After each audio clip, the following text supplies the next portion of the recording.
तर कबुतरांचा विषय माणसाच्या आरोग्याशी निगडित आहे असं चित्रा वाघ यांनी म्हटलेलं आहे।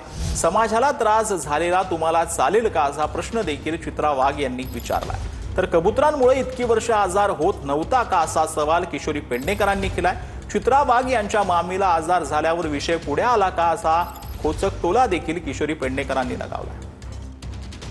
कबुतरांचा हा विषय हा कुठल्या धर्माशी नाही, कुठल्या जातीशी नाही, तर लोकांच्या आरोग्याशी निगडित आहे। त्यामुळे लोक मरतायत, फुफ्फुसाचे त्रास होतायत, हे सायंटिफिकली प्रूव्ह झालेलं आहे। आरोग्याला प्रथमता प्राधान्य दिलं पाहिजे। कबूतरखाने बंद करण्यामागे जी काही कारणं आहेत ती माननीय उच्च न्यायालयाच्या निदर्शनाला आलेली आहेत आणि त्यातनं हे निर्णय झाले। समाजाला त्रास झालेला तुम्हाला चालेल का, त्याचा तुम्ही विचार करणार आहात की नाही? आम्ही तर आमच्या घरातल्या सदस्य याने गमावलेत, इतरांचे जाऊ नये हीच इच्छा आहे। 93 पासूनचा आजपर्यंतचा आरोग्याचा रिपोर्ट हा तेव्हा नव्हता, या चित्रा वाघच्या मामीला झाल्याबरोबर कळला।